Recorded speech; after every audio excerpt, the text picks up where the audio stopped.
북한 김정은 국무위원장, 우리 공무원 피살 사건에 대해서 경위 조사를 지시한 정황이 포착됐습니다. 또 북한은 공식 문건에서 코로나19 대응 수단이 전혀 없다고 밝힐 정도로 극도로 예민한 반응을 보이고 있는 것으로 파악됐습니다. 국회 정보위원회 국감내용 취재기자 연결해서 자세히 들어보겠습니다. 김도원 기자. 네, 김동희입니다. 네, 김정은 위원장이 우리 공무원 피살 사건 경위 조사를 지시한 것으로 보인다고요?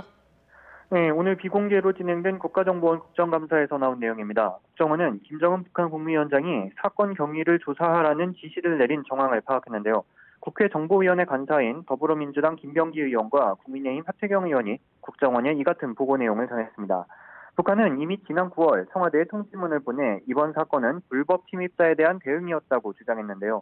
이번 지시는 지난 통지문과 별도로 경위를 새로 조사하라는 뜻으로 이해했다고 김 의원은 설명했습니다.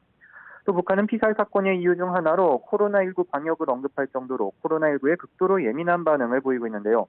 북한이 지난 2월 당 정치국 회의 문건에 코로나19 유입 시 물질적, 기술적 대응 수단이 전혀 없다는 문구가 있다고 국정원은 밝혔습니다.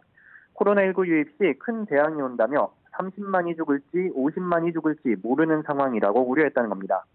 방역 때문에 남측 물자는 받지 않으며 지난 8월 남측 물자를 북한으로 반입시킨 세관원들이 대규모로 처벌된 사례로 파악됐다고 두 의원은 전했습니다.